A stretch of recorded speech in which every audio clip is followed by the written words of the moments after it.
tree. I'm just sitting here. I got time, it's clear to see. From up here, the world seems small. We can sit together. It's so beautiful, you and me. We meant to be in the great outdoors, forever free.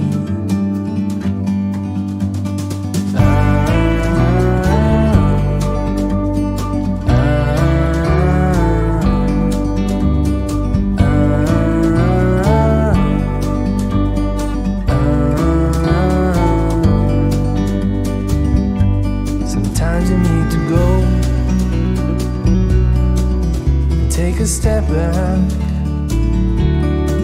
to see the truth around you.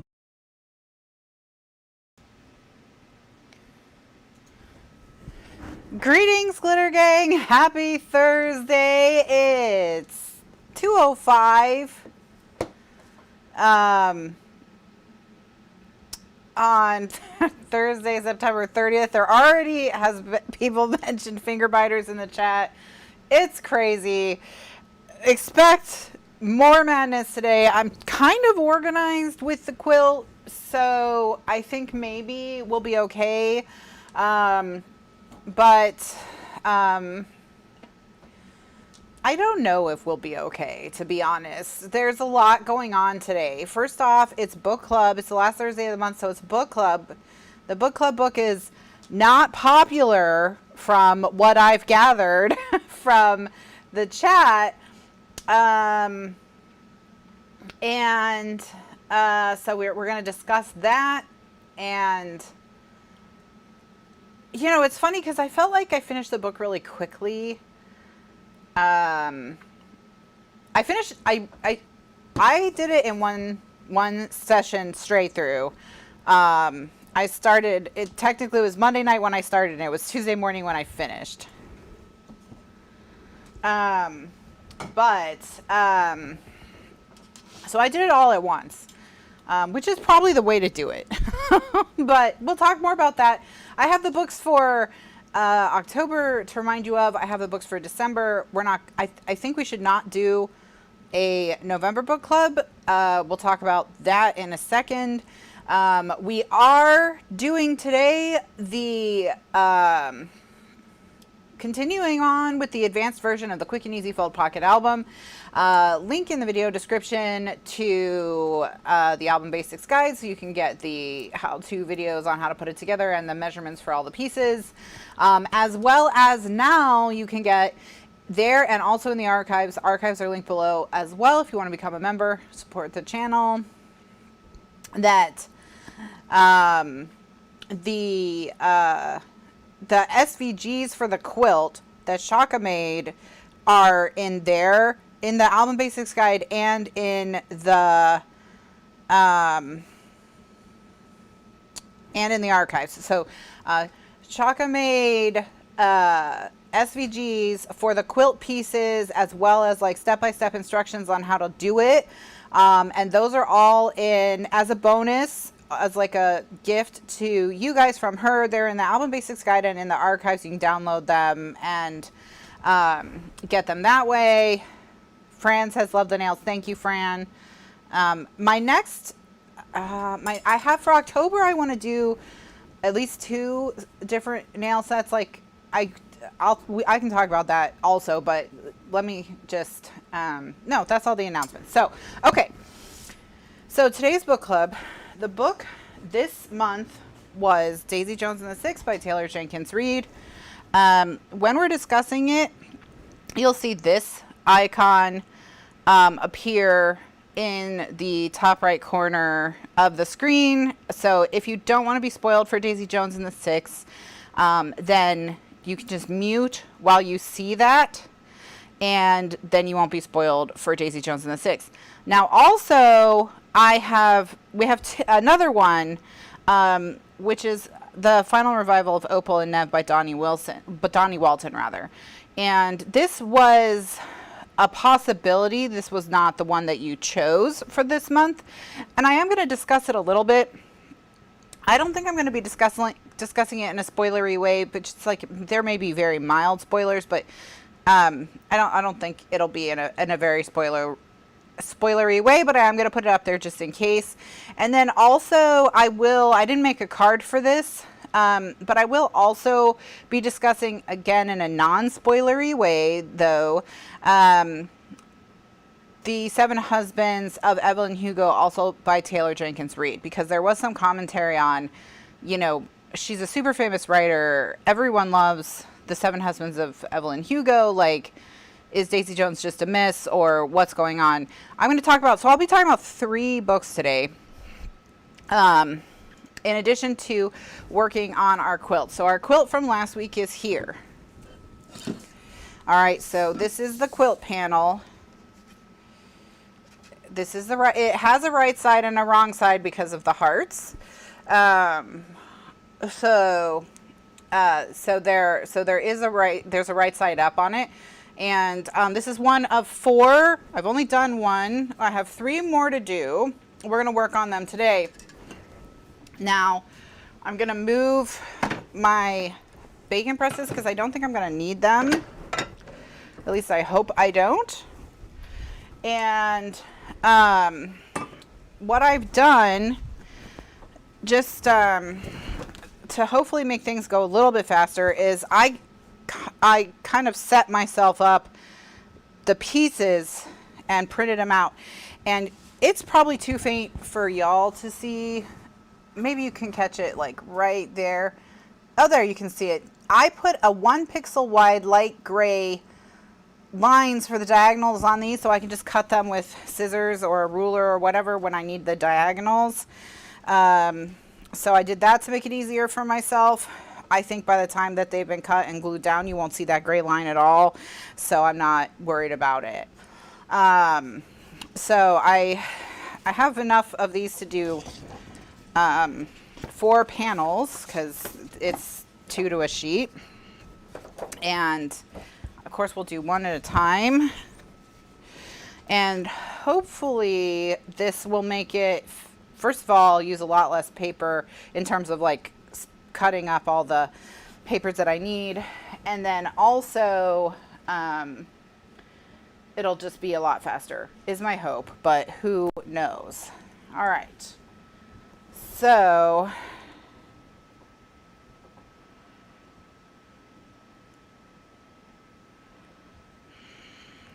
sorry, I have to answer this text message.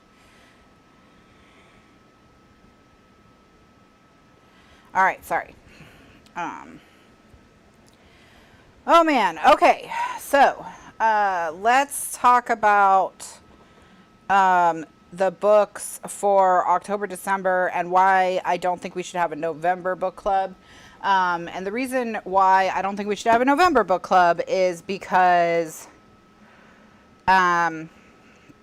November has 4 Thursdays, one of which is Thanksgiving. So we'd have to discuss the book on the 18th of November. We'd only have 3 weeks to discuss it. So it's my thinking, well, we can go one of 2 ways with this. One way is that for the October book, we can have a little bit more time to read it and discuss it. Maybe instead of the last Thursday of October, we can discuss it at the beginning of November. I don't think that's necessary because October has 5 Thursdays. So, just kidding. October has 4 Thursdays. So, like, if you picked a larger book, like, say, if you voted for Kristen Hannah's book, for example, maybe we push it into the beginning of November so that you have, like, maybe we discuss it on November 4th or November 18th so you have a little bit more time to read it. Especially because November 11th, we probably won't have a class that day either. So we'll probably only have 2 classes in November. So I just don't know where we're going to do book club. And to that end, I think we should just push it to December, do it on the 16th of December. So I think we should do the voting at the end of October like we normally would. pick the book at the beginning of November, and then you have all of November and like 2 weeks of December to read the book, and we discuss it on December 16th. And the reason why I think we should do that is because I think we should discuss it before Christmas, and the Thursday before Christmas is the 23rd, and I feel like that's awfully close to Christmas. People are traveling. So yeah, so that's what I'm thinking. I think that, okay, so that's, so basically where I'm on the fence is, do you get a little bit more time to read October's book, or do we vote on December's book at the end of October and you read it through November and we discuss it at the beginning of December? I think that the second thing I just said is probably the better way to go. And so we'll just do that. I'll just decide. That's it. I decided, and that's what we're doing. Okay. So, so the October books are, the theme was just books to read in the fall, and I got it from an online list that was books to read in the fall. So, those 3 books are, and you'll be voting on these tomorrow. Oh my gosh, my phone is being a pain. Okay. Kristen Hanna's The Great Alone, which it's my understanding this is one of her better books. So, or certainly her more popular books. People like more. The last, and it's just like, it's about some people who moved to Alaska. I don't know anything other than that really about the book. Democracy Dies Again. I mean, it didn't even have a chance. Like, I didn't even have you guys like fake vote and then just do what I want. I was just like, so here's your 2 choices, and we're going to go with the second one. So the second book is The Last Flight by Julie Clark, which is about 2 women who switch identities on a plane. I believe it's a thriller, possibly a mystery thriller. And then Practical Magic by Alice Hoffman. And that is the book that the movie is based on. So if you're familiar with the movie, this is the book that it's based on. All right. So those are your October books. Now, because I was thinking that the November, December books would be just December books, I already picked 3 December books, and I picked 3 that are supposed to be like heartwarming holiday romance novels, I guess. So we have In a Holidays by Christina Lauren, which we actually have read a Christina Lauren book before. It was The Wedding Date. I don't think we loved the book, but the discussion was funny, so maybe that'll be the same with this one. So In a Holidays, and again, I tell you these ahead of time, ahead of voting, so because some people's libraries have really long holds, that's why I give this information out a month in advance when I'm organized enough to give the information out a month in advance. So that's In a Holidays by Christina Lauren. And then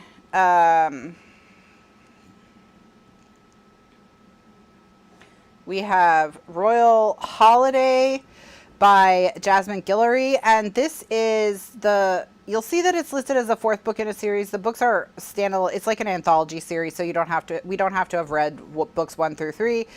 Royal Holiday by Jasmine Guillory, and then the last one is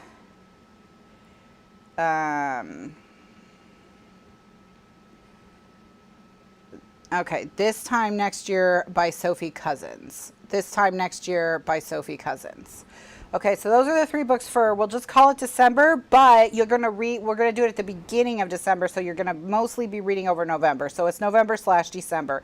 So we'll vote at the end of October, just like we normally would, and you'll have all of November plus like 1 or 2 weeks of December to read them. All right, so that's all the 6 books. If you want to put them on hold at your library. I have good news for everyone in regards to Daisy Jones and the Six, which is that there is a reader's guide. So thankfully, we will have one of those to make fun of if we want to make fun of it. All right, without further ado, let me get started. So here's what I'm going to do. So what I'm going to do is I'm going to cut this out. But just like one section of it, and then I'll put tape on the back, and then I'll start cutting the individual pieces.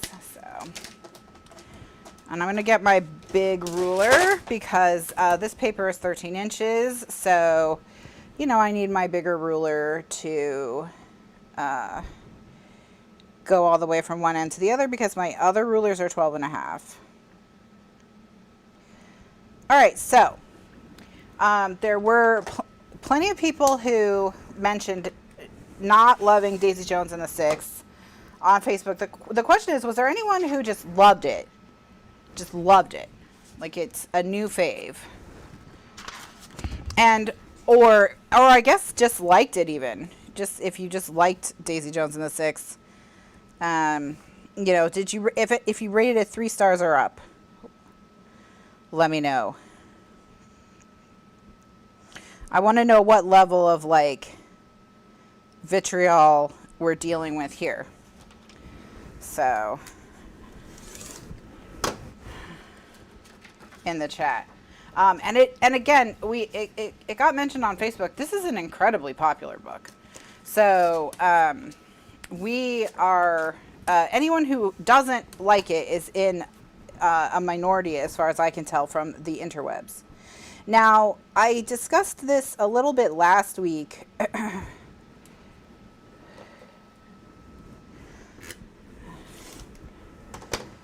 But I had previously read The Seven Husbands of Evelyn Hugo, and I said that it had a similar, I believed at the time, structure, in that it is a famous person telling their story to a journalist.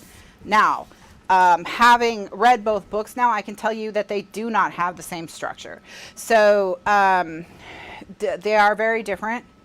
And the way that they're different is that The Seven Husbands of Evelyn Hugo is, in fact, a famous person telling their story to a journalist. But basically, it's more like a novel with multiple points of view.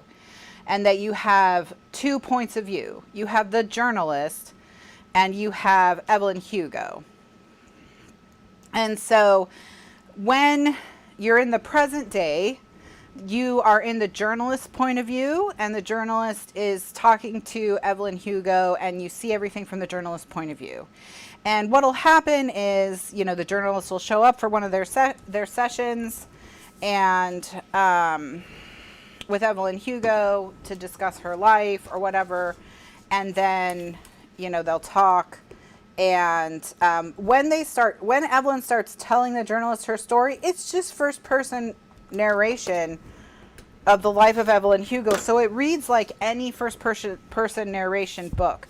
So there's none of this like in Daisy, there's none of this, Warren said this, Willie said this, Karen said this, you know, that's not in there. It's just Evelyn Hugo talking. So it's like any other, really, it's like any other first person narration book. So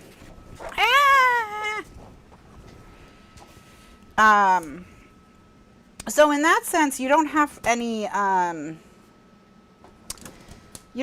struggles in terms of format. It's just like a normal book, really, is all it is. It just reads like a normal book. It didn't really, like, you know, the audiobook has 2 voice actors, not 22 voice actors or whatever.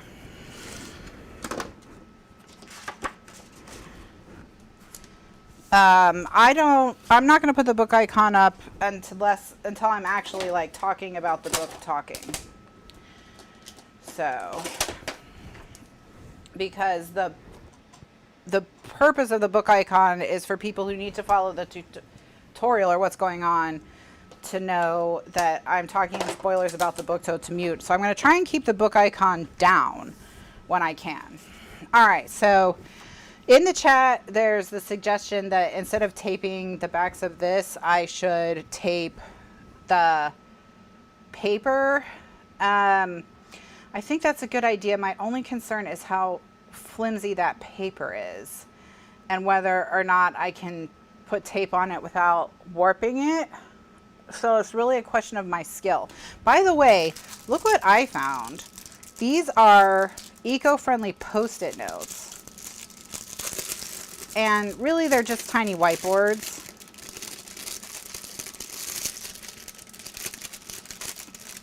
But I'm gonna keep them and use them and try and use them instead of Post-it notes when I have to jot down measurements.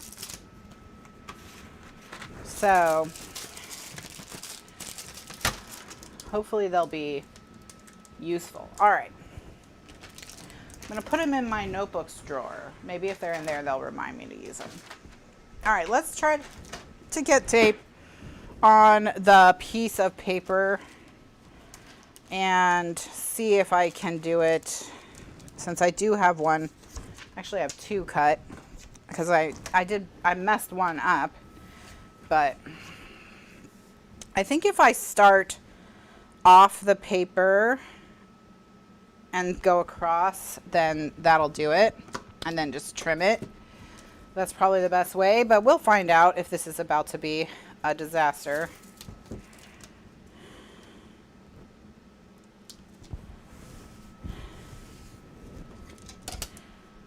But yeah.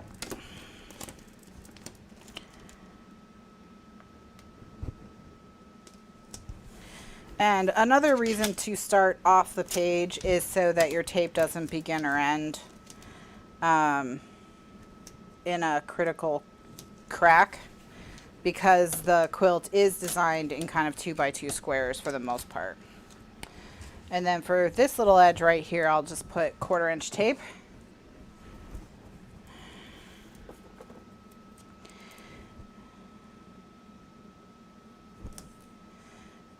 And hopefully that'll work out.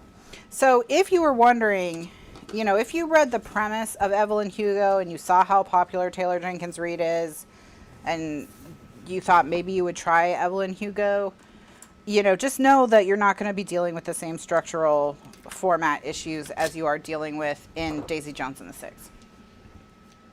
Because if I had to say my objections to Daisy Jones and the Six fall into two categories. One category is technical and one category is artistic. Under technical, I think if she was going to do it the way that she did it, that she put too many people in the band. Okay? There's just too many people in the band. I think that the other pair of brothers, Willie and Pete, could have been cut from the book completely, and I don't think you would have lost anything significant by doing that. So I think, you know, obviously Graham and Karen have more to do than other band members, and of course Warren was probably my favorite character, in the sense that, like,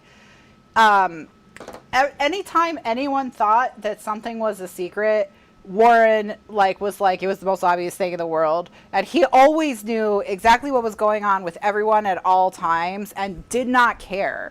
And so he just wanted to, like, do rock and roll or whatever. And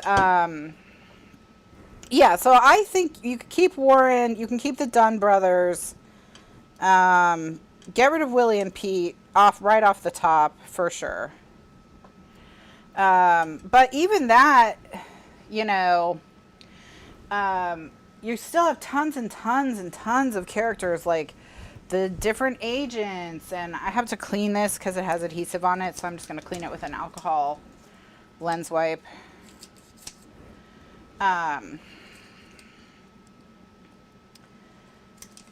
There was just so many characters, and I just felt like there were too many. There were too many. And I read a book in 2020 that I loved and rated 5 stars that had over 60 point of view characters. So I can read a book with a lot of characters and they can be point of view characters. But the way that she did it, there were too many for her. There were too many for her to really give everyone a strong voice, I thought. You know. So I have some, you can see dried glue on here. Dried glue is not a problem because nothing's going to stick to dried glue. I just want to make sure I don't have any dry adhesive, like tape or anything like that. So that would be technically, you know, where I just thought there were some problems. And then artistically, what I'll say, what I think the major problem is I think the book was gratuitous. And the reason why I say it's gratuitous, and here I will put up warnings for both this book and Opal and Nev, because I'm going to talk about both of them, because in Opal and Nev, there is a character with a heroin addiction, and that heroin addiction does cause a lot of problems. But it's not like you are constantly like zoomed in on him prepping prepping it, injecting it, how he feels, thinking about it. Like, you know, it's just you do know that this is going on, and you are seeing the effects, and you are feeling that it's a problem for the band or whatever, but it's not like, the book is not about his heroin addiction. In the sense where you're constantly like talking about it. And I really thought with Daisy Jones and the Six, we spent so much time on drugs. Which, you know, if you want to write a book about drugs, write a book about drugs. But it just seemed like that was just, that's what she wanted to write about. There was just so much of it. So much description of what everyone's taking, how they're taking it, when they're taking it. And I just thought that the really interesting part of the story would have been the band and the relationships, their impact on society, etc. Especially because, and I'm going to switch to the other one. So, oops, sorry, I turned my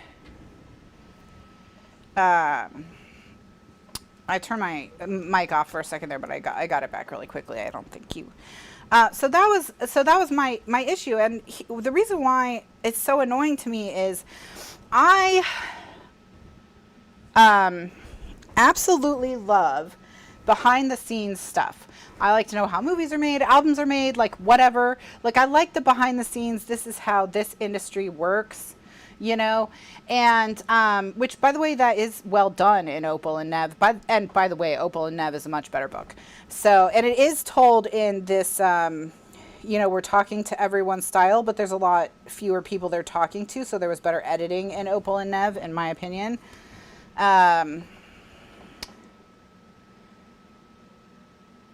But it's, you know, you still have to, so yeah, it was just a lot more pared down.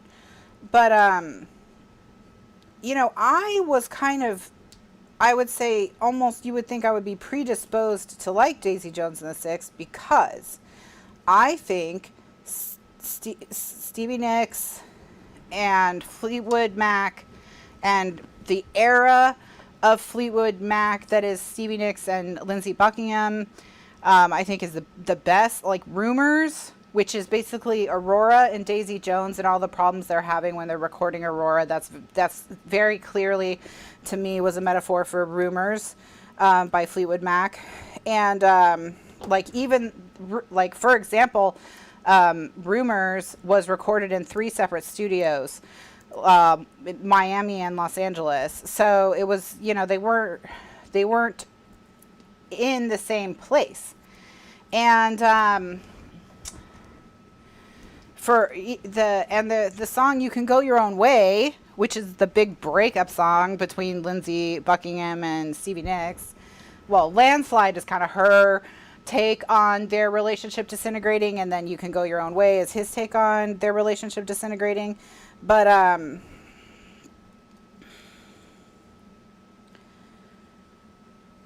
that song took 4 months to record, and the band never performed together once. never once. So like I would just, well, probably I would just rather read a biography of the group. Because the other thing is, what's kind of interesting about the Fleetwood Mac, Stevie Nicks, Lindsey Buckingham thing is that Stevie Nicks and Lindsey Buckingham had been friends and partners, music partners, since they were in high school.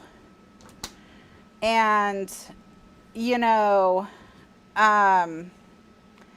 what's so interesting about them is they did everything together for their whole lives. So even when they were breaking up, they were still joining a band together. And like they were still writing music together, like but in this totally dysfunctional way. But the music is interesting because of that, and just none of that came across in this book. I thought, you know, it was just like, well, if only if it weren't for the drugs, then everything would probably have worked out. And you know, I mean, that's just not as it was just not as interesting to me as people who've known each other their whole lives, you know, who just don't know how to do things not together, I think, and exploring, you know, what that's like if you should grow out of a person but you just can't, you know, like that I think would have just been better. So anyways, so I mean, fundamentally, like I wanted one thing out of it, I didn't get it. Okay, so now here's the test. I have my finger biter, and I just want to see if I got these pieces the correct size. So I'm just going to put the finger biter on them, and yeah, I think we nailed it. So there we go. All right. Whew. Let's try to do it here. So let me see if I can work on just this row. Okay, so I have my 3 colors of the cards, the aqua cardstock that I do need for this centerpiece. So I need to cut them out. I also need these 4 pieces, and I also need, sorry, let me turn this right side up. And I also need my hearts, and I need these pieces if I want to go, well, actually, yeah, I'm going to have to, okay. Maybe I'll just cut everything out, and then we'll see how we do. I'm going to use my scissors because I think I'll be faster than if I use a ruler, and you know, it won't be as precise, but it won't be the end of the world. It's not like we were that precise last week once the finger biter got involved anyways. So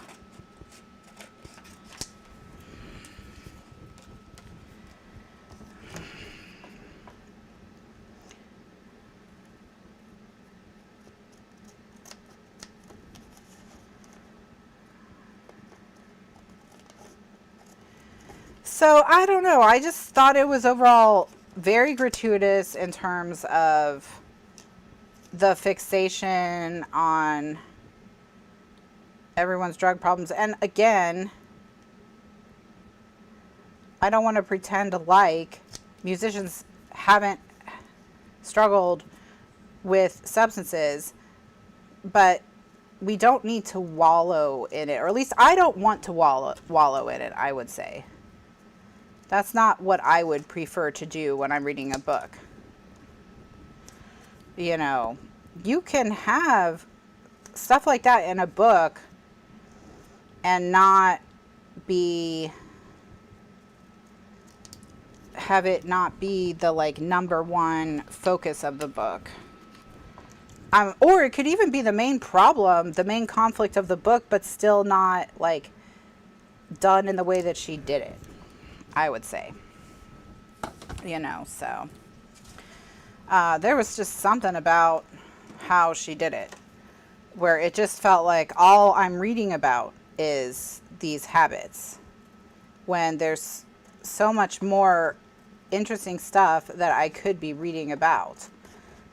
which is literally anything else that people are doing.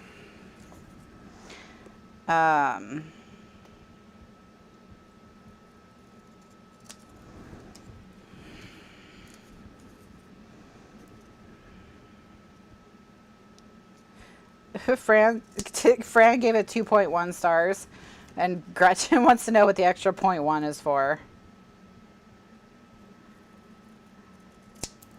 Currently, I have it rated 3 stars. 3 stars is my placeholder rating that I will give a book if I need more time to think about it and I need to sit with my feelings about it for a minute. And, you know,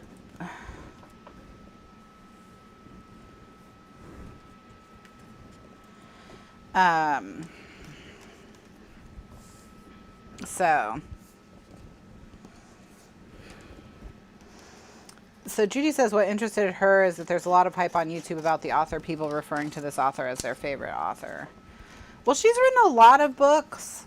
I think she has a book that's about, like, kind of like, if you're familiar with the concept of the movie Sliding Doors, she has a book that's like that, where it's like, you know, what would have happened if this one decision that I made, I didn't make. Or like The Midnight Library by Matt Haig is a book with that concept that's out right now. That's pretty popular. But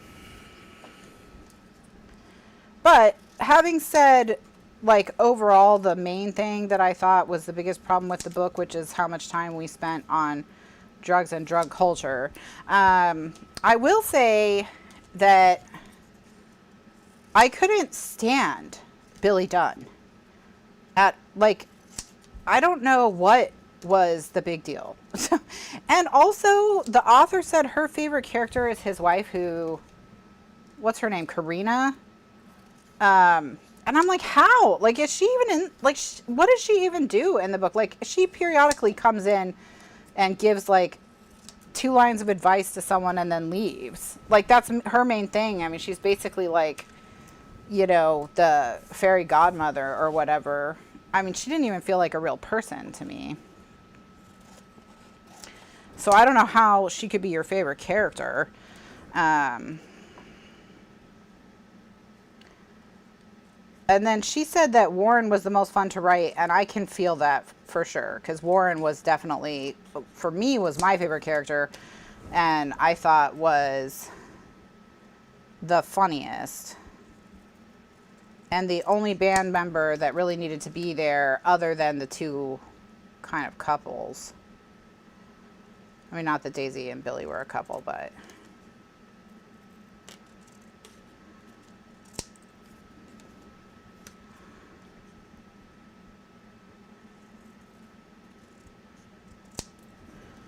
So...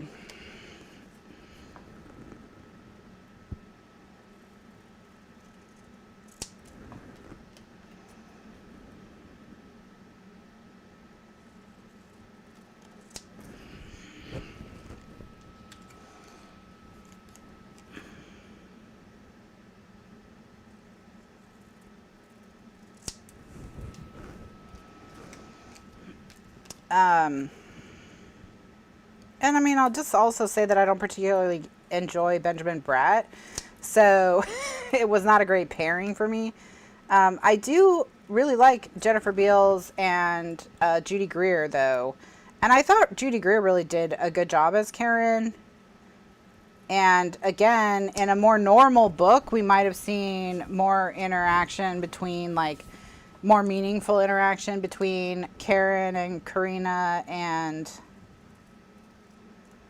or Daisy and Karen. I don't know. I mean, yeah, like, if you're gonna write a book about Fleetwood Mac, Stevie Nicks, and Lindsey Buckingham, and then just not have it be about an entire album being about the disintegration of a relationship and how much the band members hate each other. Like, I guess they kind of thought, I think she thought it was about that, but it didn't feel like it was about that to me. I don't know. And then I just never cared about anything or anyone. She never got me to really care, you know, what was going on with anyone, to where I was like, oh, I hope that works out.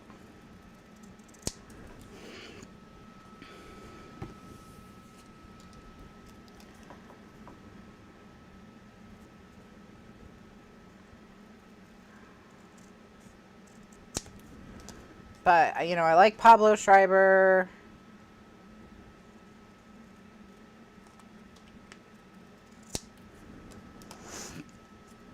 I like a lot of the people that were in the cast.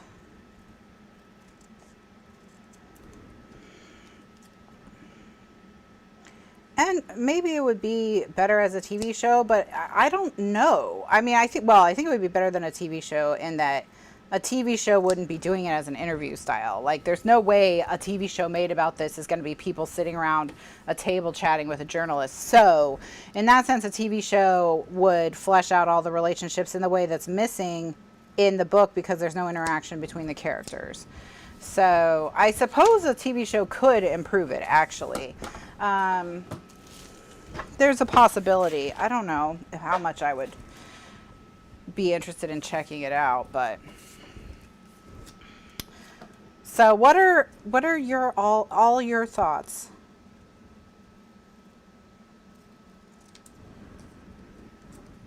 Gretchen said that she didn't finish it.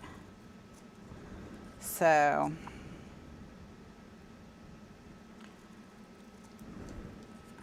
Fran said she's not going to watch it.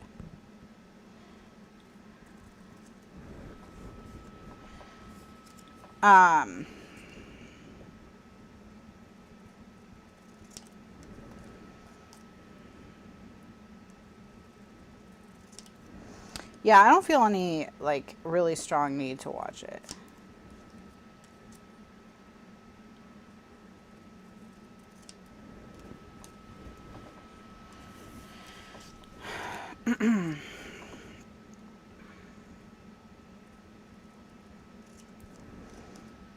But I was surprised by how little there was going on. There's so much to explore with with what she chose to write about, and I felt like she just explored very little of it. So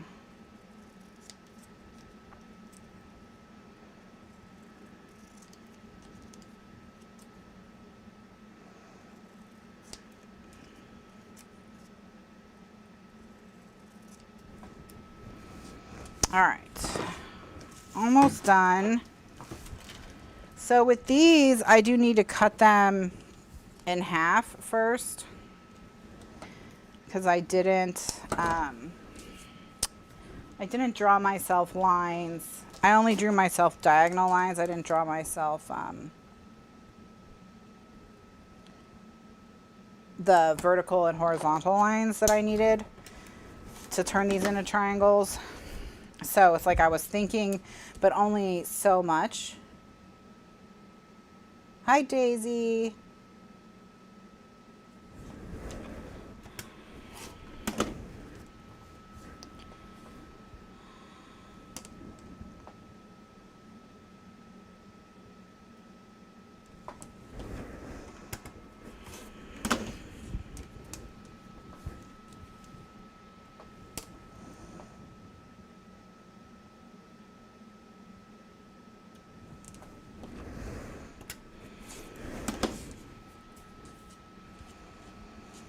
All right, so I've got to cut this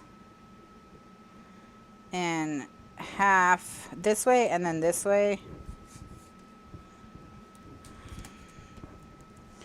And I just wish I wouldn't have to set it up twice, but I'm gonna have to set it up twice, I think.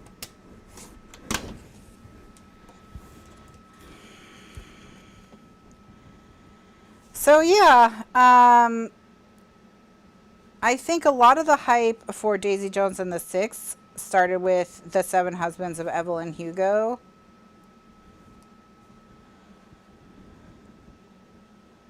So I think it benefits from that book being as popular as it was.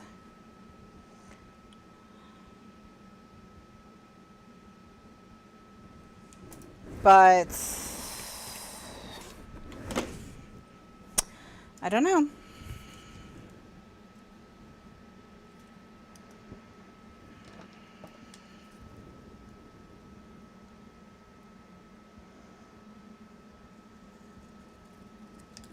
I did listen to Rumors after I finished Daisy Jones and the Six. And yeah, just do that. Just do that instead. But there's a lot of good songs on Rumors. I mean, it is one of the best, probably one of the best rock albums. So I know that I'm not, this isn't a hot take. You know, I'm not in a minority opinion here.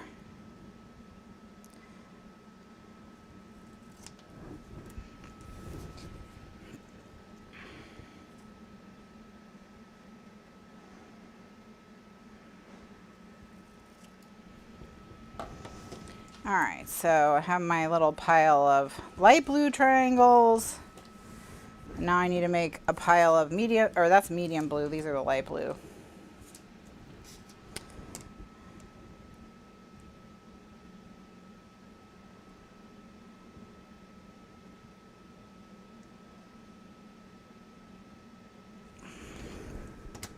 All right, so while I continue cutting, Dave's cousin gave Daisy 5 stars.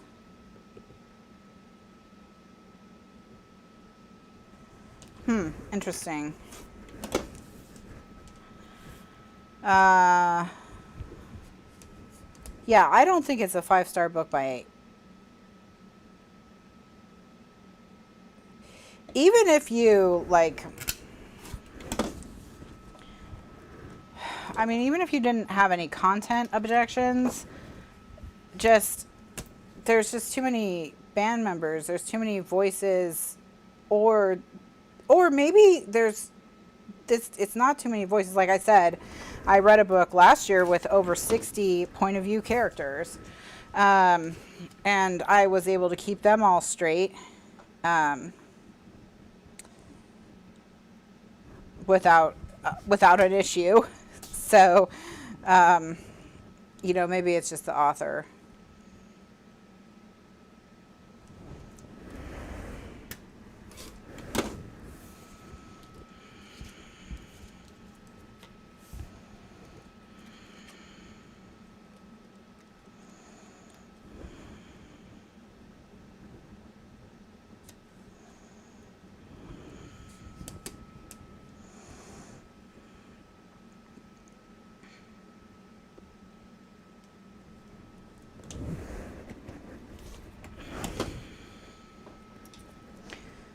Maybe they can get Stevie Nicks to play Daisy Jones in the present day portion of the Daisy Jones.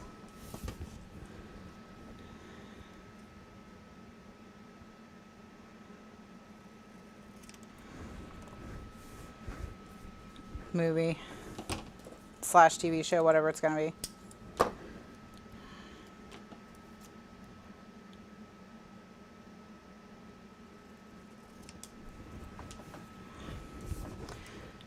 All right, so anyway, so those are my general thoughts on Daisy Jones and the Six, but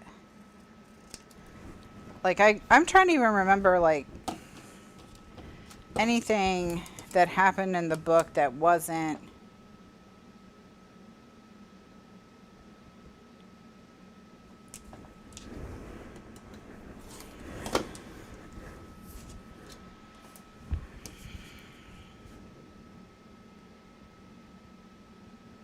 about Daisy or Billy's problems.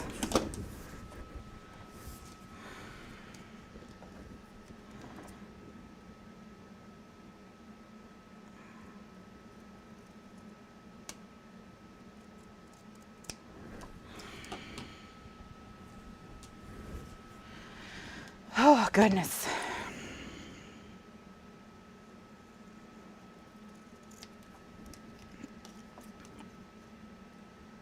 I guess we just don't like popular books.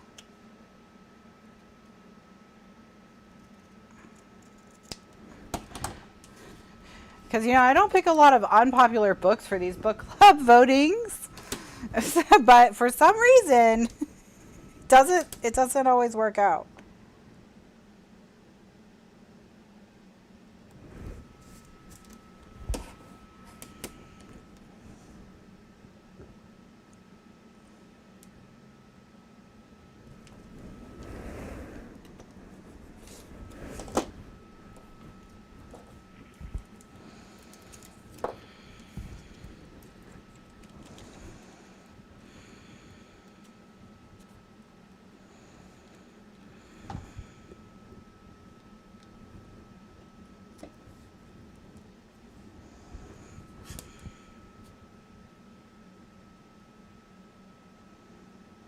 All right. Oh my gosh, it's taking so long just to get the pieces for one of them. What have you done to me? What have you done to me?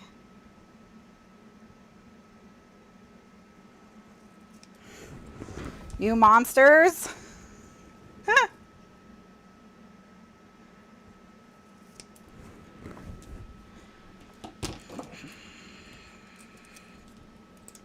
right. Let me take this down because we're going to be working on assembly for a minute here, so hopefully all my pieces will fit.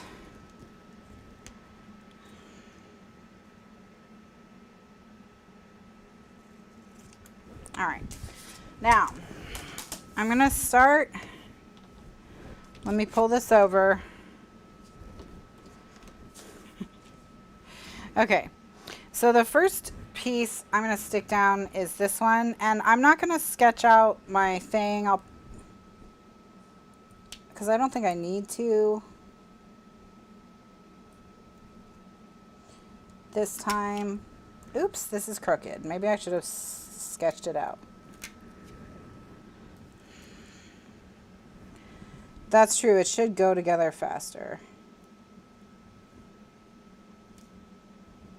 That's true. All right. Piece number one. And then this piece goes here.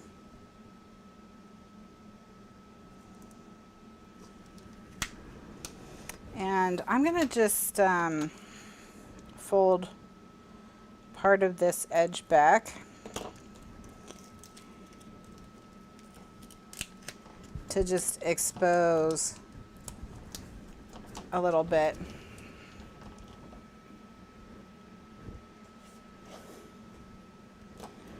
All right, so now we need the medium blues.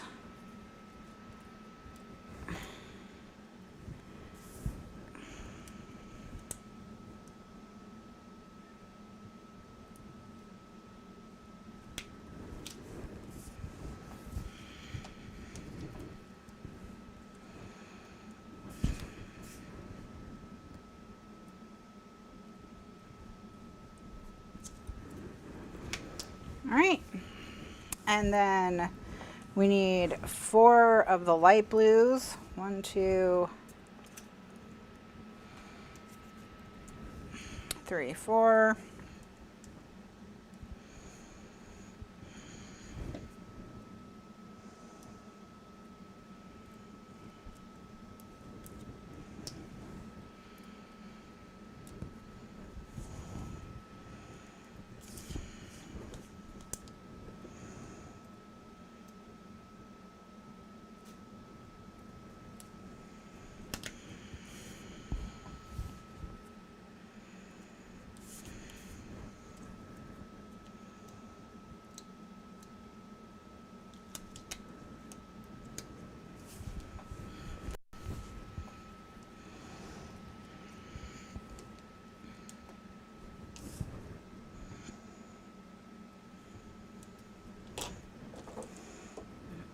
All right, there's our start. Okay, so for the 2 sides, we've got, I'm gonna separate my pieces into, there's two different directions I have the patterns going on these yellow bits.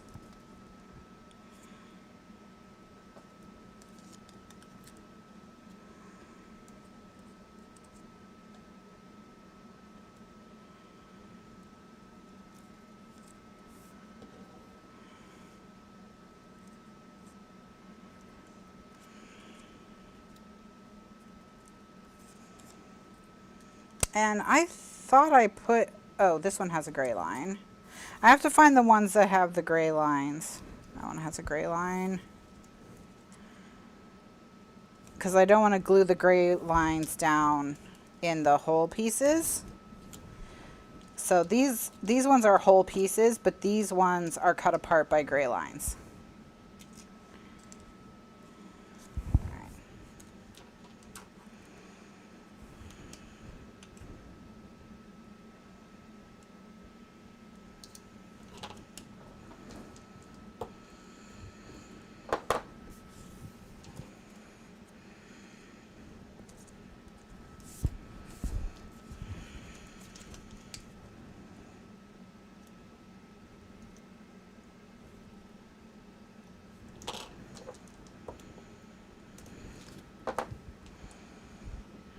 All right. And then I need the two upright hearts.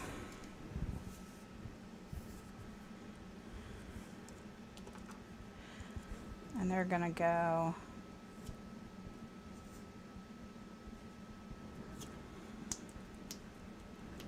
here and here.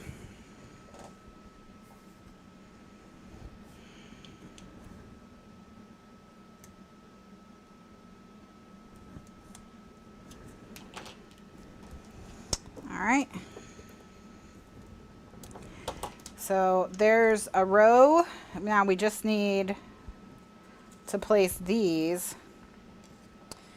So these do need to get glue on them. So we'll do those last. All right, so now I'm going to peel this off down here at the bottom, and I'll go down and do the next 2-inch row. All right. So what I'm looking at here is these horizontal yellow pieces are going to go at the bottom of the triangle heart thing, and then one of the horizontal hearts.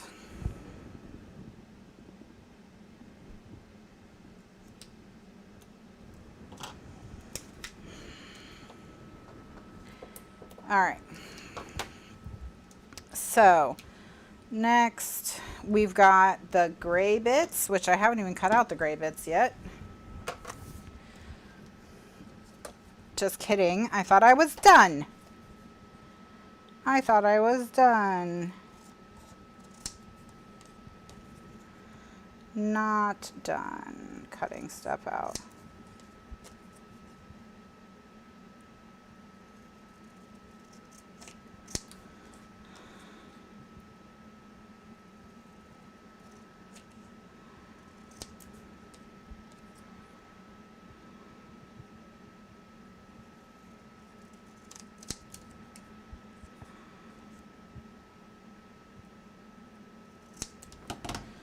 All right. And actually, these have like a way that they all go. So I just need to look at, I'm just going to look at that one to kind of get them all in the right spot. So I think this is the bottom right. Okay, then that's, yeah, this is the bottom right. So I just put it right here. This is the bottom left. Maybe? I don't know. I guess I don't care. I already stopped caring. I had them all organized and now I don't remember I actually think this one is the bottom right, or the bottom, this is the bottom left, rather. So we'll, whatever. They're far enough apart that they don't need to match up or anything.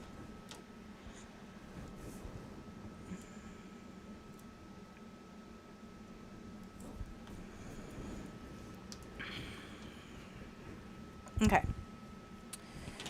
Then let me cut the other pieces out. By the way, hello to everyone. Thank you for joining me. I didn't really say hi. So we had a bunch of announcements and then I just jumped right into talking about the book.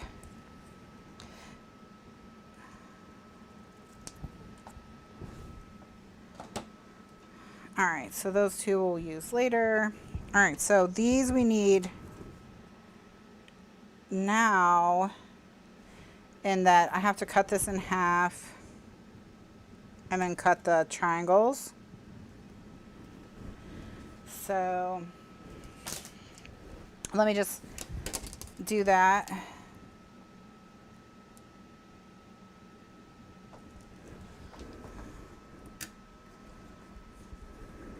Yeah, I guess I should take a break after this row. Oh man, if I can't get one whole quilt done in an hour, it's gonna take, I don't know why I thought I could. That's actually, the real question is why I thought I would be able to get a whole quilt done in an hour.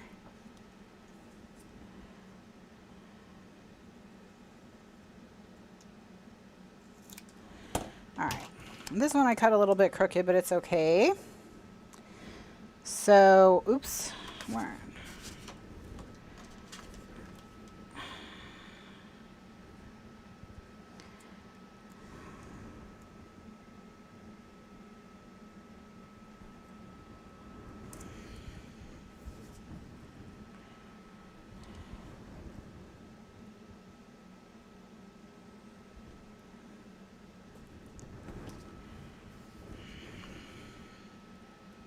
There's always tonight.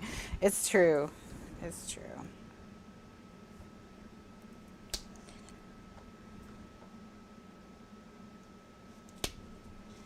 Oops.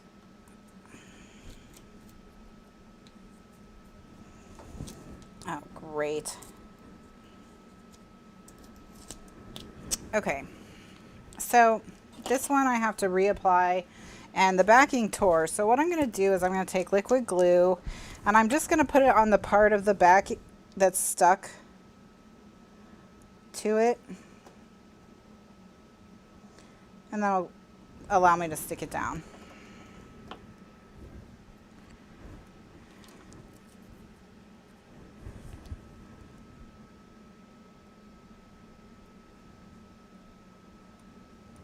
All right.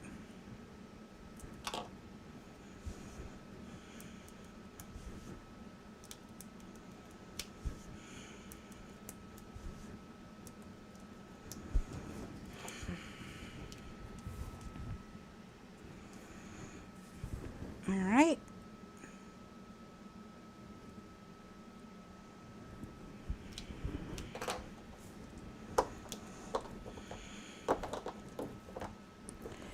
Okay, so now we need the darker blue bits, I think. Hopefully, it's the darker blue bits. And they'll just go right in here. Oh, hello. How are you? Hi, sweetie.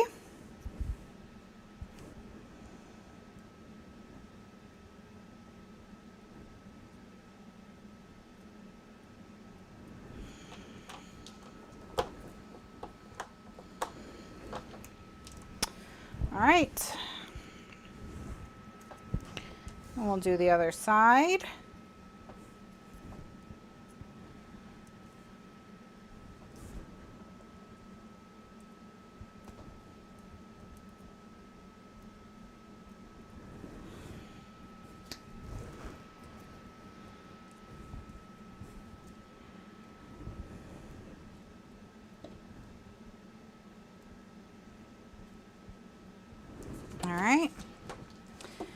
And then we just have the blue corners now.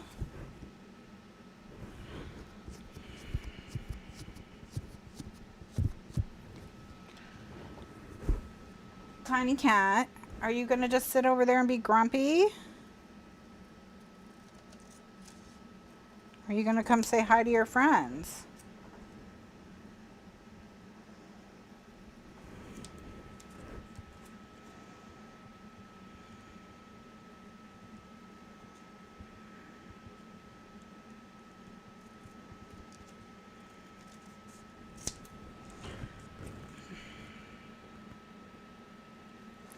I have bad news, everyone. I think Tiny Cat's choosing grumpiness.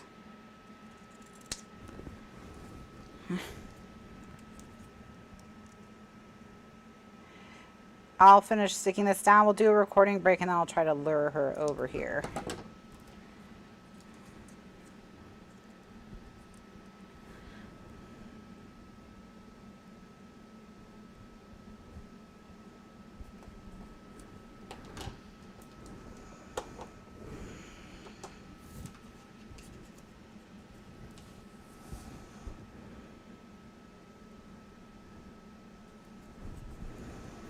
All right. And then this one, I just have a little bit sticking off the edge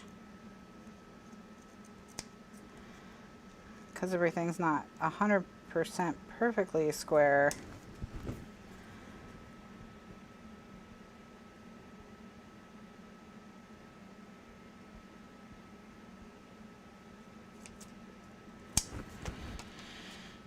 All right, perfect. All right, okay. So I'm going to do a recording break here. Basically just, you know, if you're watching live, nothing's going to change for you. If you're watching in the archives or in the Album Basics Guide folder, just go ahead and hop on to the next video to see the rest of this piece. And maybe a tiny cat. If we can convince a tiny cat to come and visit us. So I'll be right back in the next video. Thanks so much for watching.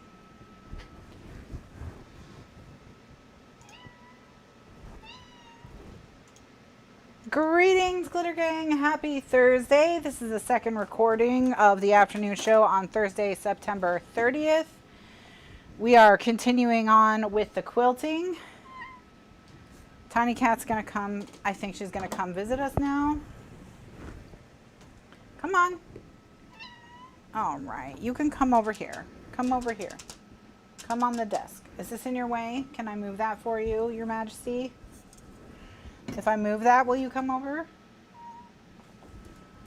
Tiny Cat, that's just, you can walk past that. Oh my gosh. Oh, what a baby. All right, come on.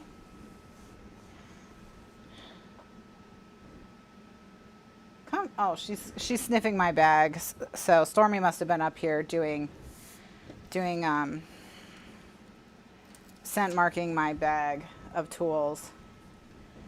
All right, come on. Oh no, she's walking away. All right, well I guess no tiny cats. No tiny cats for you. All right, so this is the one that is marked. So now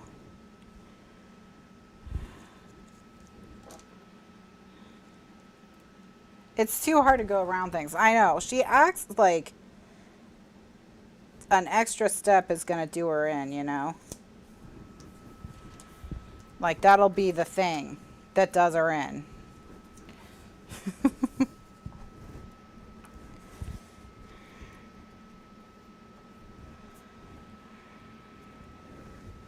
Okay. So now we need this.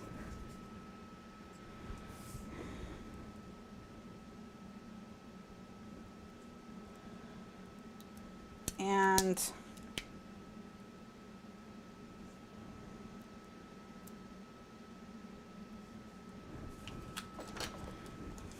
all right.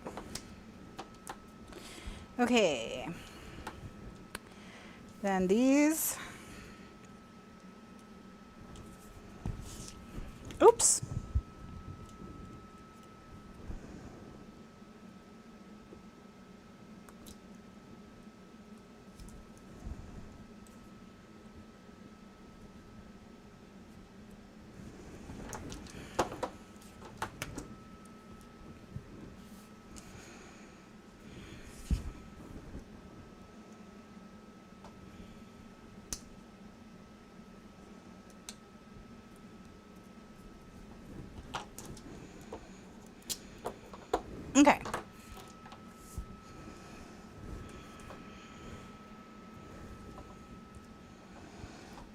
So what do I need next? The yellow goes next to the blue. Okay. She does only... Come on, Tiny Cat. Why are you being like this? Don't you love your friends anymore? Don't you want to see your friends? Your friends want to see you. Your friends want to see you. Well, my left hand is feeling almost 100%. My right hand, my thumb is still bothering me. But they're not still sore. I had to play the game again before I was fully healed. And yesterday she tried to get me to play it, but I distracted her. So I was survived. I got through yesterday okay. So...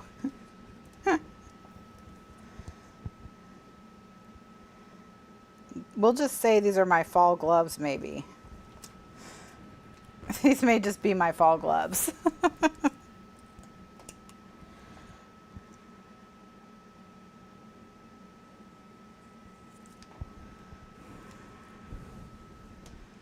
All right.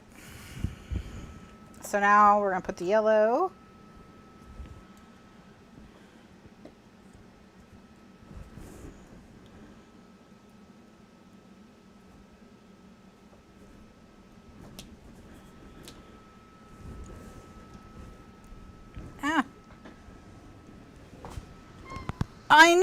I know. Your life is hard, huh?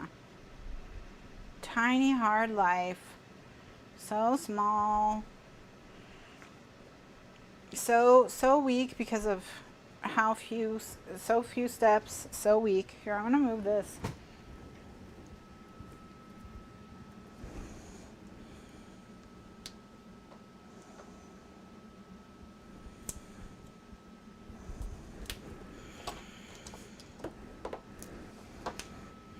All right, so we've got those two. Wait, that's not right. That's not correct. These are touching the blue, but they're facing the wrong direction. Why didn't you guys stop me?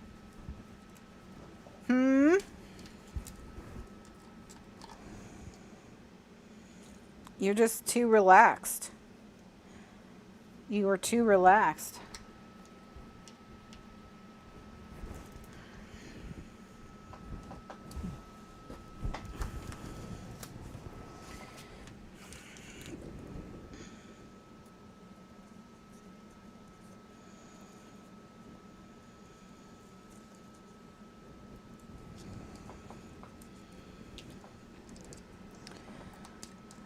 You're just, yeah, you were in the zones. You were hypnotized. All right, come here, Tiny Cat. Come here. I have something that needs to dry. Why don't you come let me pet you while this dries? She's like, well, now I'm not coming over there because your desk is stinky.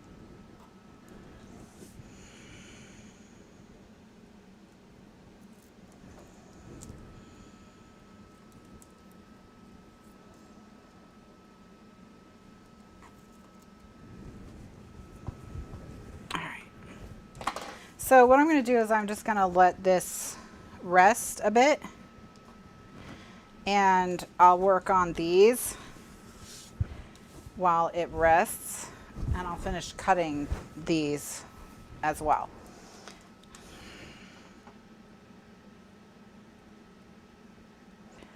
Tiny Cat actually looks pretty cute right now because she's sitting on the edge of my mouse pad with her tail tucked around, curled around her feet, so she looks like a little cat statue.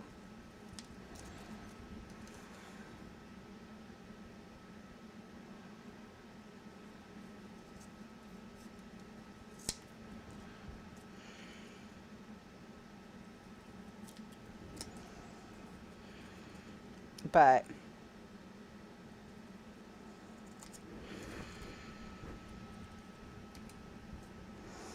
man, just think how much longer it would have taken if I hadn't printed the pieces mostly cut to the right size. Woof. All right, Tiny. I know. Oh, I know. Can't you come see your friends, please? Can't you? Can't you be nice? Can't you? Can't you be nice?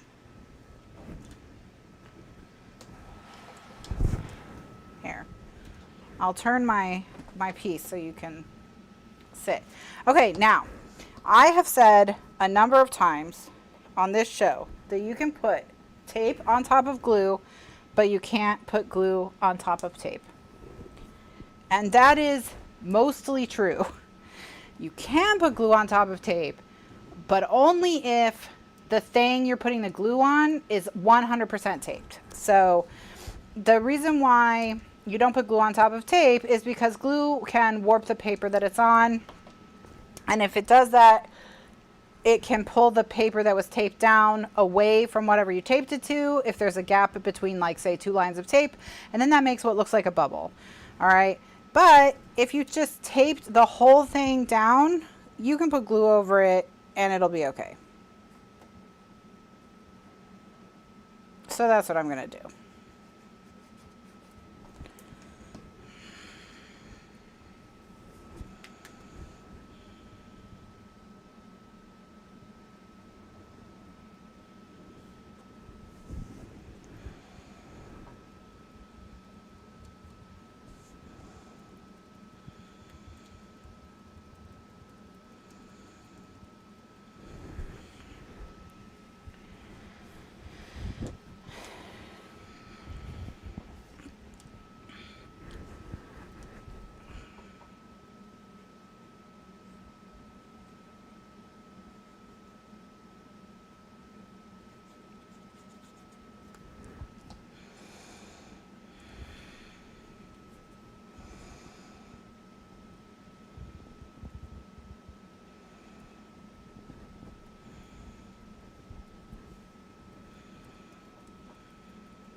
All right, one more piece.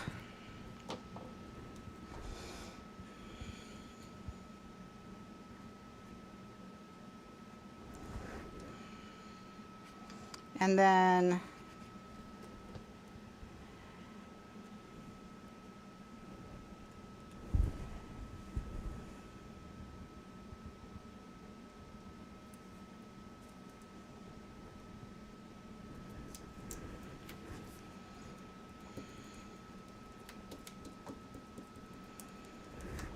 all right.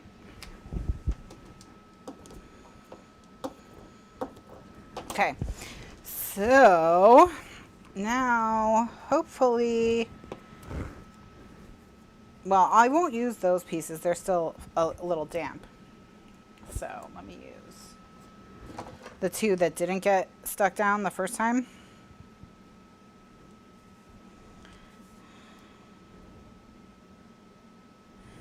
And actually, let me put the blue down first.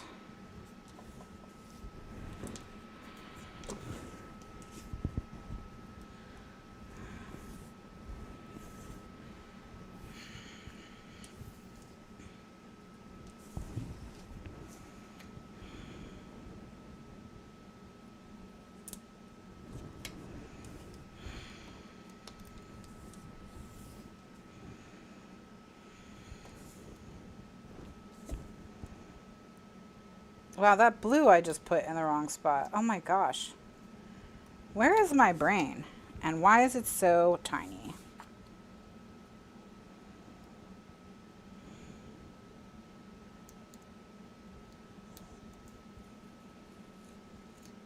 All right, luckily this wasn't very stuck down.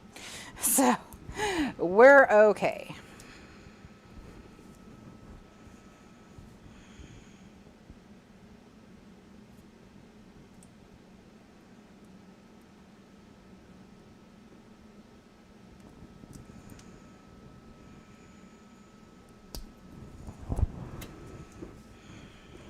All right, now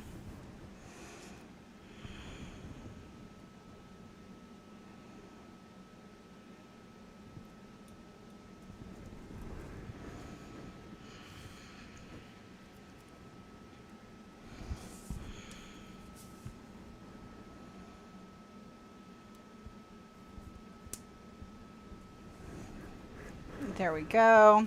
So we've got those two. And then I'm going to do like this, right? Yeah.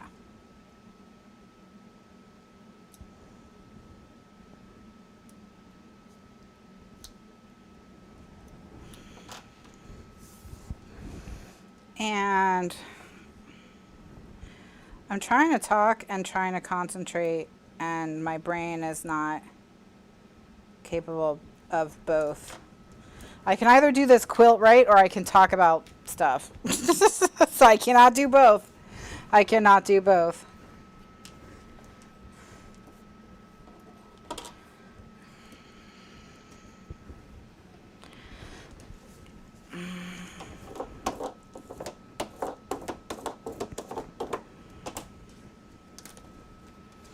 All right.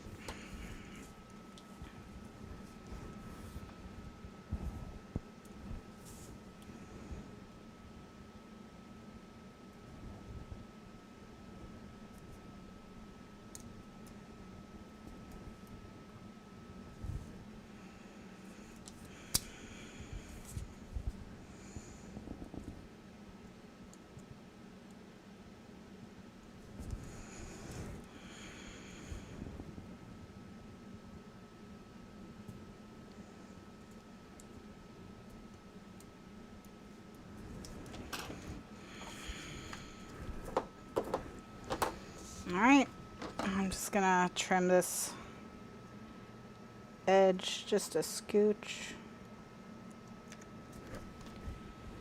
Okay, so we got that corner. And now we just gotta fill in this last corner and we'll have one done. Well, two done. We'll have two done.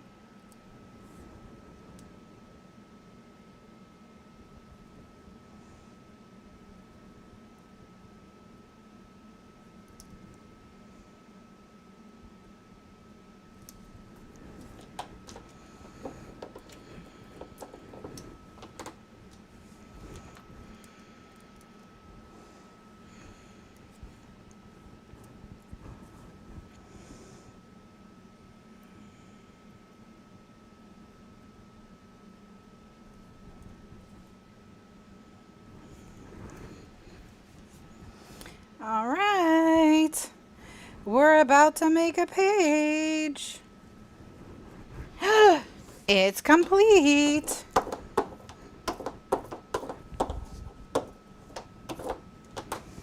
All right, so now I'm just gonna trim the little tiny bits I've got poking out here and there.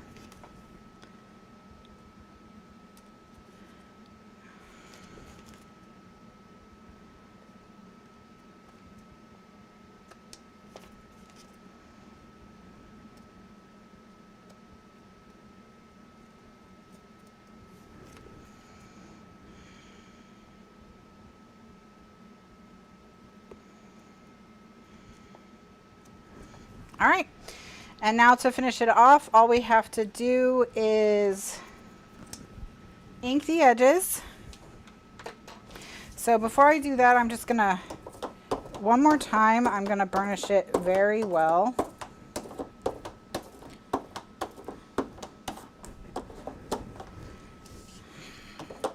And then I'm gonna turn it 90 degrees and burnish it again.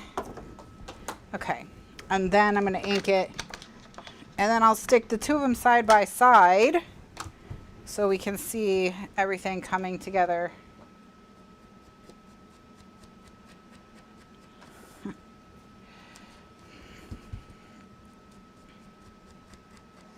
All right.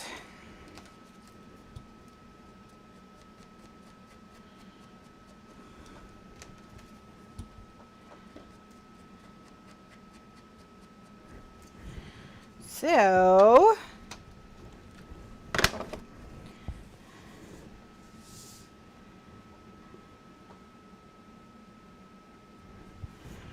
All right.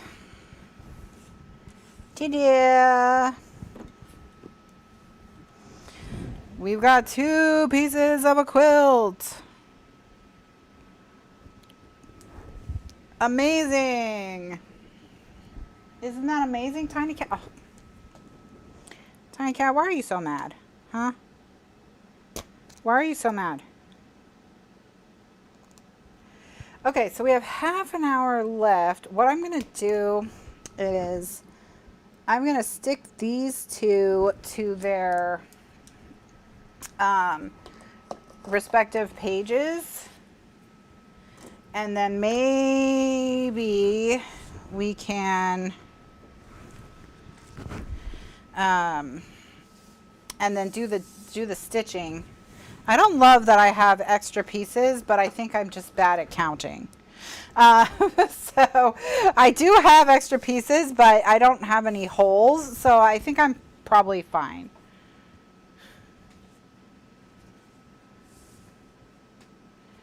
So, yikes. All right.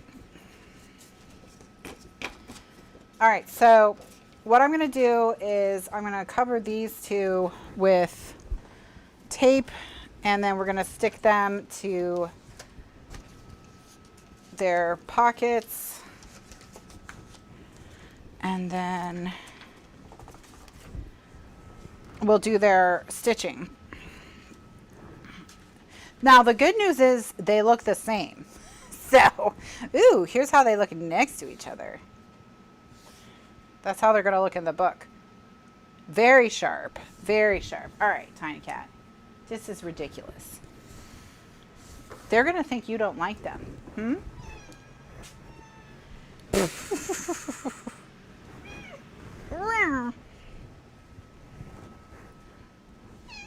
Yeah, isn't that better? I had extras last time too. Well, that's okay. Yeah. Say hi. Say hi to your friends. She's biting the finger biter. She's biting the finger biter. She was like, what's this? Is this a finger biter? All right, well, I think that's as good as you're getting. Extra is better than not enough. That's true. At least you got some small tiny, even though it was under protest.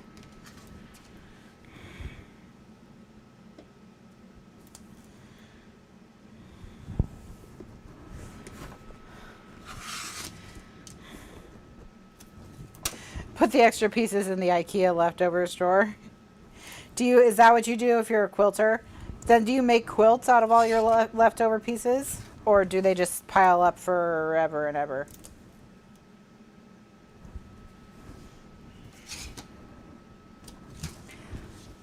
As soon as she left, she walked over to the exact spot where she was sitting, and now she's sitting there again. So.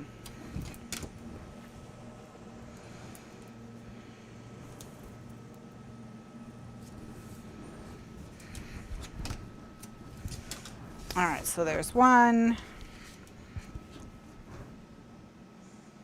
Here's two. Now the reason, of course, that this is a 6-inch square, which means it's slightly short, slightly too small, or for these pockets, 6 1/4 would be better. But we did it this way so that the math would be easy. And the math was still a disaster until we got the finger biter, but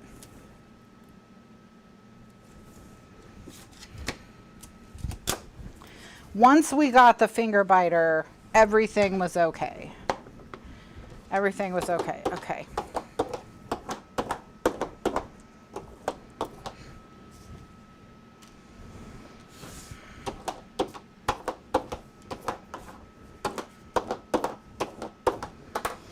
All right, so there we go. All right, now what I'm going to do is I'm going to kind of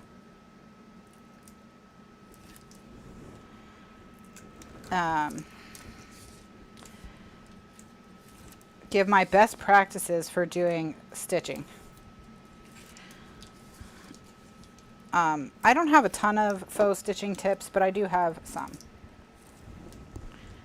All right, so the first thing is make sure this is right side up. Make sure that these are, yep, everything's good.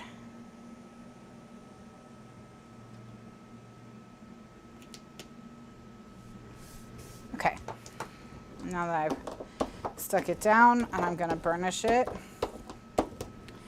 And when you're doing your faux stitching with your white gel pen, you want it to look really good.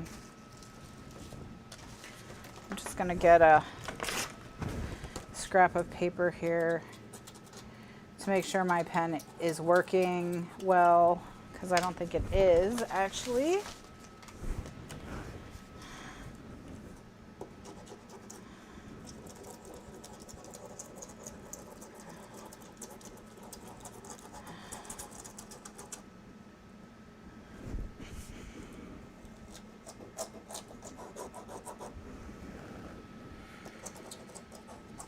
All right, let's see if I have another one.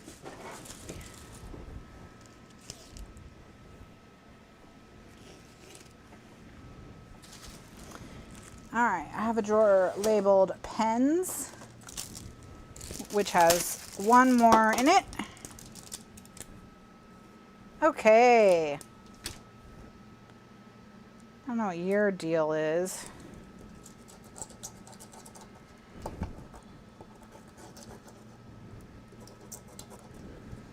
But white gel pens, man.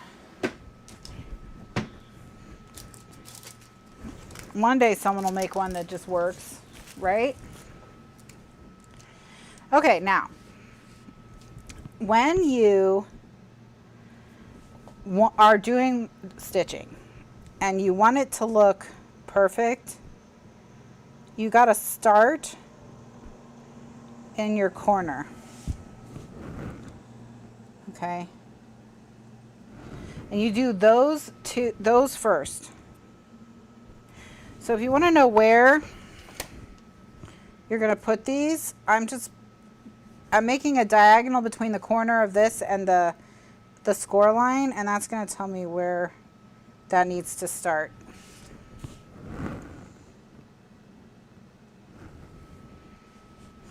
If you need a visual, you can do that.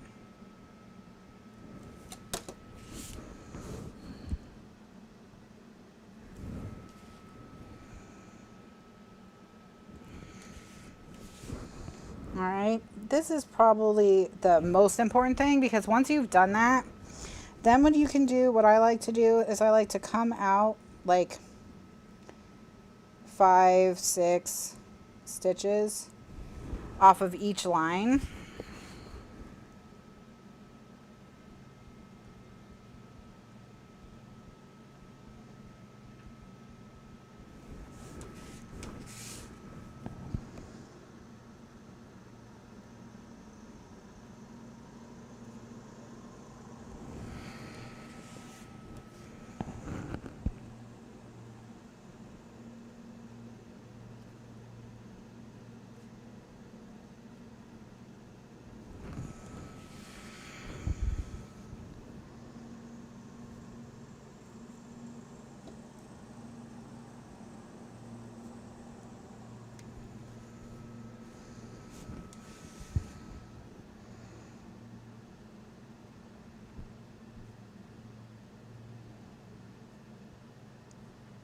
All right, and once you've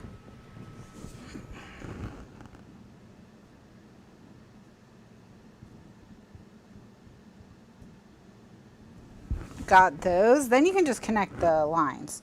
Because if you end up with a stitch that's like weirdly spaced, it will not be next to a corner, so it won't look like you ran out of space. All right, so now you can just kind of go all the way across and connect your lines.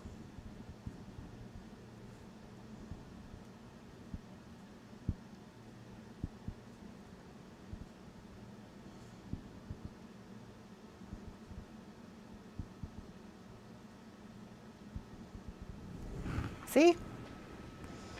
And that's how you get like a perfect looking line. Well, I mean, not perfect because you did it, but you did it with your hand, so it's going to have imperfections. But where it doesn't look like you ran out of room, where you've got one stitch that's like really big, or stitches meeting in the corner and you don't want them to meet in the corner. So this is kind of my best practices for doing faux stitching.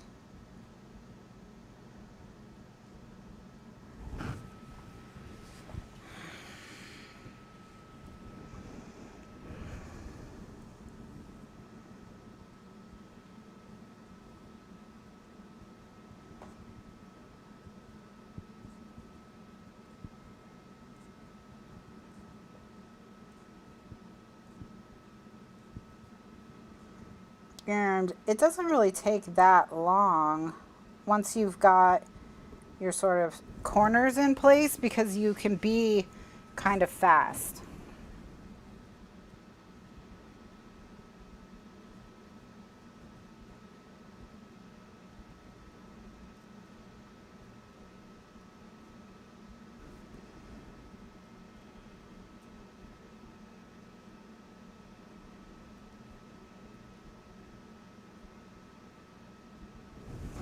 And there it is, it's done.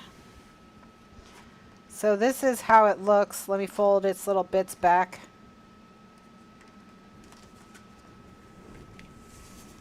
That's how it looks. That's how it's going to look in the book. That's how that's its final form. And you can see my lines crooked there. You know, stitching is occasionally crooked. So stuff like that is not going to bother me. But if it's going to bother you, you can use a ruler. You know, only you know what your tolerance is for messiness.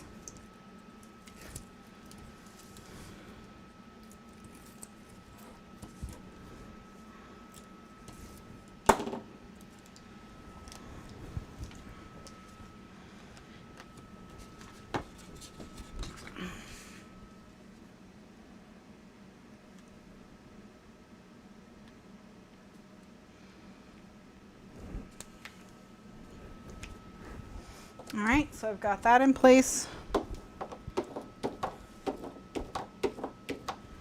And we're just going to repeat those steps to get the other one. So like I said, I want to make sure that my corners are right first and foremost.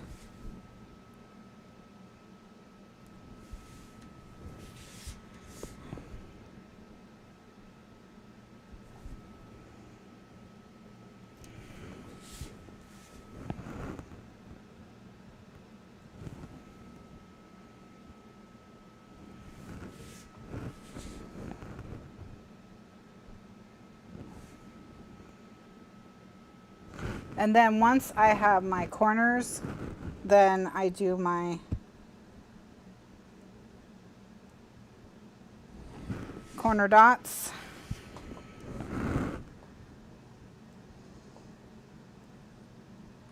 And this ink stays wet longer than other inks, so just be careful not to touch it,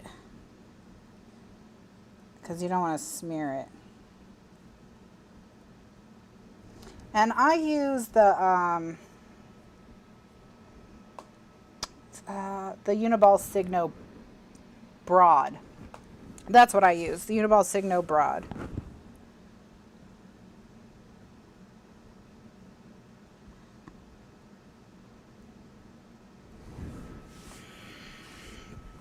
All right, so now that I've done those, I'm going to come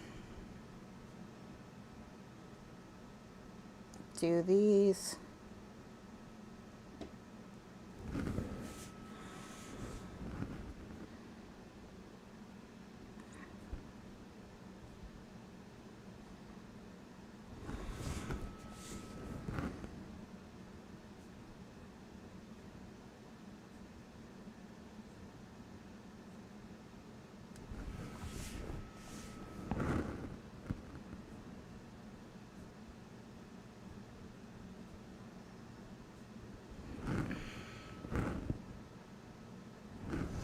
Okay, and then once you have all of them, then just go ahead and connect them.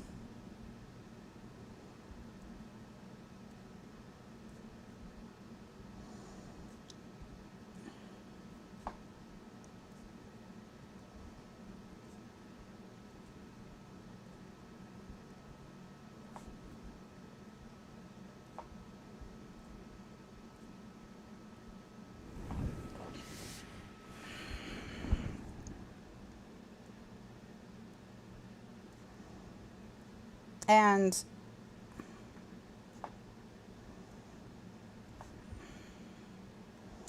I don't try to be, you know, crooked. I try to be as straight as I can. And one thing that can help is to kind of look ahead. So like I'm not looking here when I'm drawing, I'm looking here. And that helps me kind of know what's coming up and keeps me from having any problems or being too far off track. So like I said, I'm looking ahead of where I'm drawing.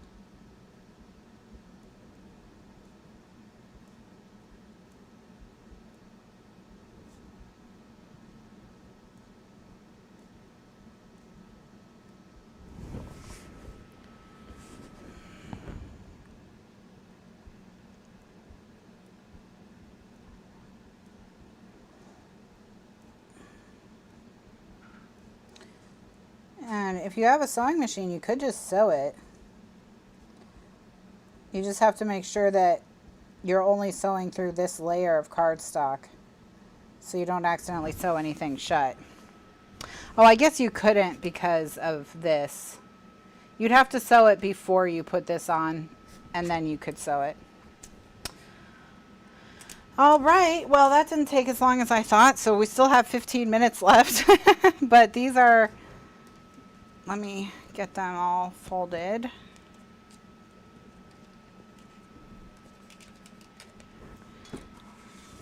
That's how they're going to look in the book, like that. Oh, they're very cute. They're very cute.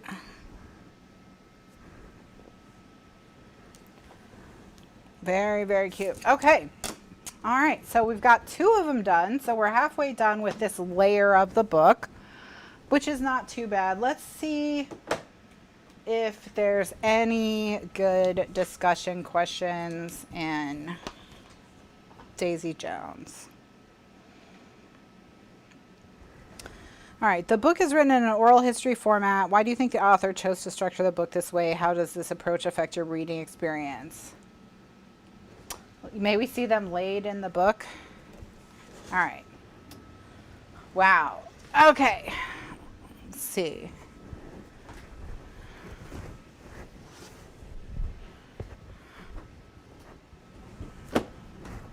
So when the book is open,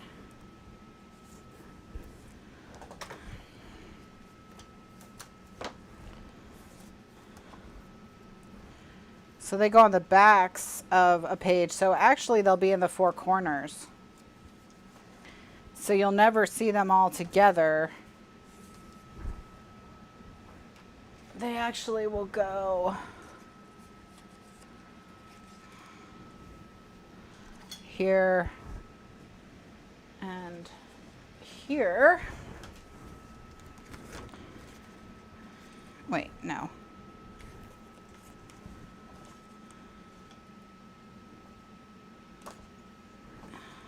Yeah. Like this. They go like this. Okay. All right. So that's how they will look in the book. So we'll need something to go right here.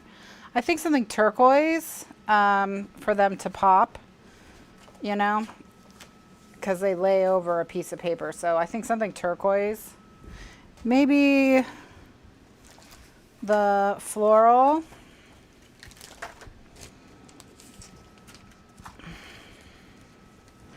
Since we didn't use the floral at all,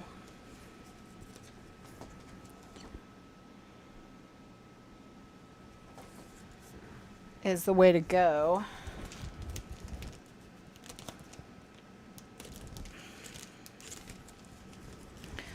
So we can go ahead and put that down right now, actually, since we have some scraps of that. Now, I think all these scraps are too small. Oh, this one's not, so we can cut that one in half. All right. So I'm gonna just fold it in half because I'm lazy and cut it with my scissors.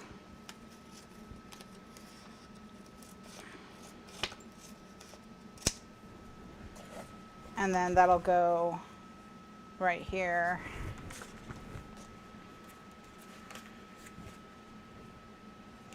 And right here.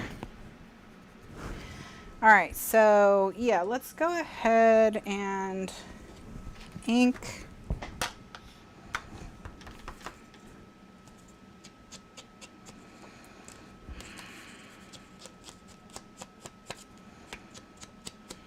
And stick these down so the book is ready to go. This one's already inked.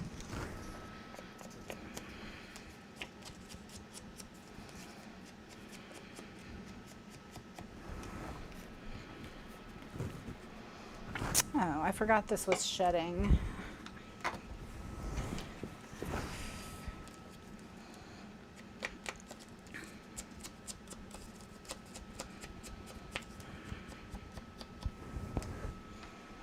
All right, so let's see. Just need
all right. So now I'm going to peel the tape from just the bottom.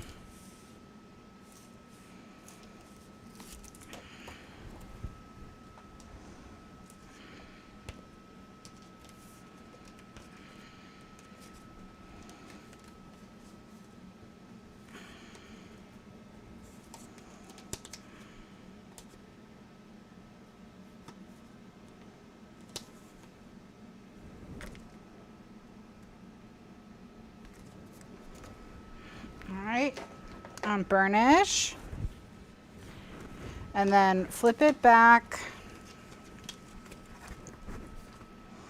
and peel the rest of the tape.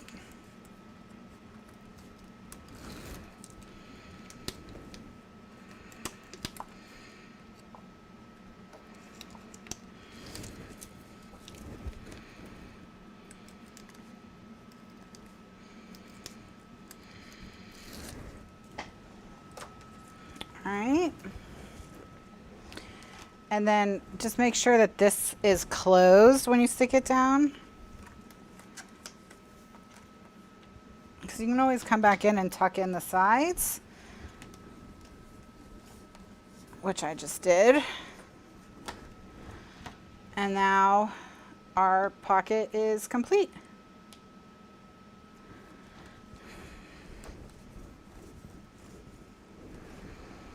All right, so that's one.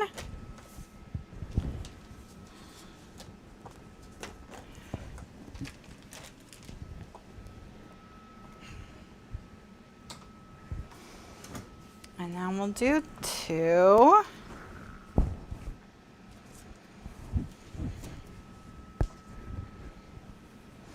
And get that in. Then we'll be halfway done with this spread. Actually, it's not bad because we only started working on this spread last Thursday night. So we've made quite a bit of progress. Although I'm not sure that we're gonna be able to finish it tonight, which I thought I might be able to do when I was making the papers. I was like, yeah, I'm gonna whip right through it. We'll be done in one day, no problem. So I'm not sure that that was correct. But what can you do?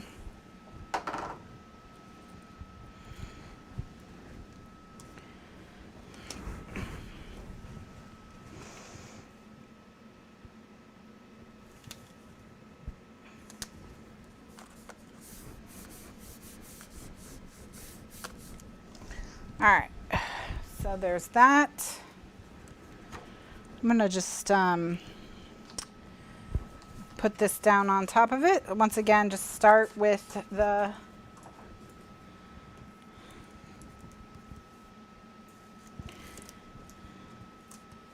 it could happen. I mean, it could. All things are possible. But do I think it's probable? Nah. Did you miss any crying? No, everything's just going smoothly. Sorry about that.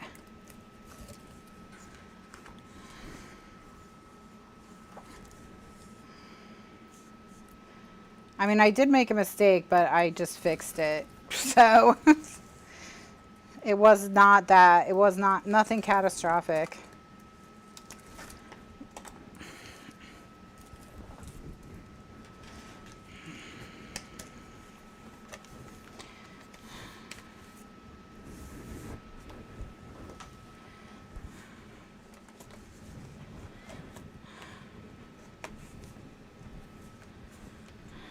Okay. So there we go. We've got our pockets there. Perfect. So that's the corner. So it's going to make up our 4 corners, which actually is super cute anyways, because it's going to go from there to there to a nice little quilt. Cute. Okay. So so that's somewhere I have put, oh, here it is. Okay. All right, so what I'm going to do now is, I guess I'll just close this up.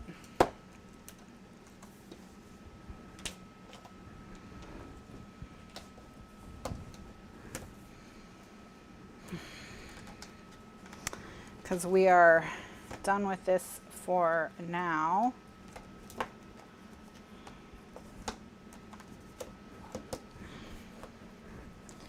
I always want to pull it like too far in.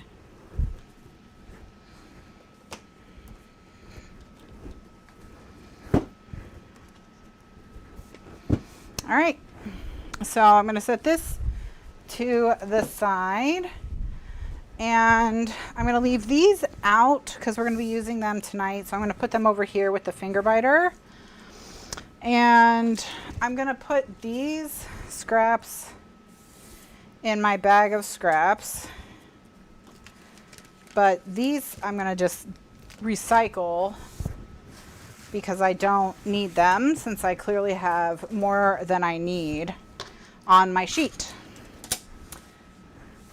All right, so when we come back tonight, we still have 2 more of these to go. So yeah, we still have more to go, more to come, but we're in pretty good shape, all things considered, considering how complicated it seemed last week. You forgot about class? We made another quilt, so we have 2 left to work on tonight. So So we have two more quilts to work on tonight. So I'll be back in 5 hours, or at 9 p.m. Eastern USA time. So I'll be back at 9 p.m. Eastern USA time. That's 5 hours from now. So whatever time it is where you are now, just add 5 hours. That's when I'll be back. Check the video description for links to the album basics guide, where you can get all the measurements for this album and the videos telling you how to put it all together, as well as bonus SVGs from Chaka, who just got here. So she missed the announcement, but I did, she made SVGs and tutorial on how to use the SVGs, and those have been uploaded to the album basics guide and to the archive. So if you have the album basics guide for this project, you have those now. And if you have access to the archives through Classroom membership, you have access to those files now. So thank you so much to her for making those for us. So everyone, she's in the chat now if you want to say thank you, because she put a lot of time clearly into both the step-by-step tutorial and the files themselves. So that was very generous of her to do that, and definitely very much appreciated by, I know you guys, because there was no way I was going to do that for you. So there you go. What else? Yeah, tomorrow in the Facebook group, which is also linked below, we'll do the voting for the October book, which will hopefully be better liked than Daisy Jones and the Six was. And tonight we will continue to work on the quilt, and then maybe tonight we'll have time. I'm trying to figure out what to do for my, I want to do at least 2 different sets of nails in October, and I know one of them is definitely going to be a Wizard of Oz set, but I don't know what to do for the other one. So maybe later on tonight, after tonight's show, anyone who wants to vote on that can. And that's it. I'll be back. So for those of you who are overseas and are headed off to enjoy your evening, or headed to bed, have a wonderful evening and have a wonderful weekend, and I'll see you next week. Everyone else, I'll see you back here tonight. Thanks so much for watching. Bye now.